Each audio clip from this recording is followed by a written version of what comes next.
9 तारखेनंतर मात्र पावसाचा जोर ओसरला. आता तर अनेक भागांमध्ये ऊन पडलंय. पाऊस अचानक नेमका कुठे गायब झाला? पावसाचा जोर नेमका पुढे कधी वाढणार आहे? हवामान विभागाचे अलर्ट काय आहेत? सगळं जाणून घेऊ. सॅटेलाइट इमेजनुसार अरबी समुद्र किंवा बंगालच्या उपसागरात कोणतीही सक्रिय प्रणाली सध्या दिसत नाहीये. त्यामुळे मान्सूनसाठी पोषक वातावरण महाराष्ट्राच्या अवतीभोवती तयार होण्यासाठी कुठलीही परिस्थिती सध्या तयार होत नाहीये. त्यामुळे ढगांची निर्मिती महाराष्ट्रात कुठेच झालेली दिसत नाहीये. पुढचे 4 ते 5 दिवस असं चित्र महाराष्ट्रात कायम राहणार आहे. त्यापुढे सुद्धा अशीच परिस्थिती महाराष्ट्रावर ओढवू शकते. 20 तारखेनंतर पावसाचा जोर वाढू शकतो असा अंदाज आहे. मात्र पुढचे काही दिवस फक्त ढगाळ वातावरण महाराष्ट्रात असेल. पाऊस बरसलाच तर तुरळक सरी पावसाच्या बरसतील असा सुद्धा अंदाज हवामान विभागाने व्यक्त केलाय. नेमक्या कोणत्या भागांना हवामान विभागाने अलर्ट दिलेत ते सुद्धा जाणून घेऊ. 12 तारखेला महाराष्ट्रात कोणत्याच भागांमध्ये पावसाचा अंदाज नाहीये.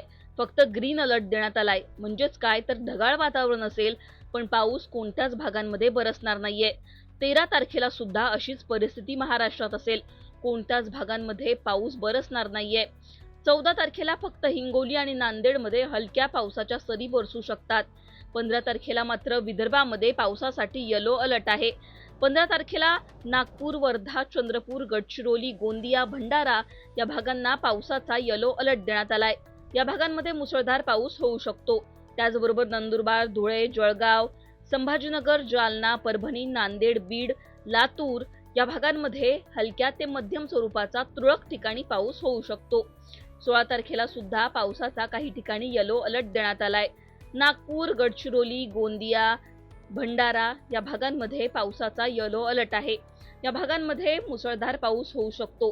त्याचबरोबर नंदुरबार, धुळे, नाशिक, संभाजीनगर, परभणी, जालना, बीड या भागांमध्ये विजांसह काही ठिकाणी तुरळक असा पाऊस पडू शकतो.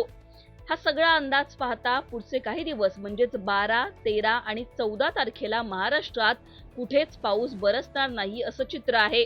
पण 15 आणि 16 तारखेला पावसाचा येलो अलर्ट काही ठिकाणी पाहायला मिळतोय. तेही फक्त विदर्भामध्ये पावसाचा येलो अलर्ट आहे. म्हणजेच काय तर उर्वरित महाराष्ट्रात 15, 16 तारखेला सुद्धा पावसाचा जोर वाढणार नाहीये असं चित्र आहे. त्यामुळे पावसासाठी आणखीन किती दिवस प्रतीक्षा करावी लागणार हा प्रश्नच आहे. जुलै महिन्याच्या सुरुवातीला पावसाचा कहर अनेक जिल्ह्यांमध्ये पाहायला मिळाला. पण 9 तारखेनंतर मात्र पावसाचा जोर ओसरला. ते अजूनही पाऊस अनेक भागांमध्ये आपल्याला पाहायला मिळत नाहीये.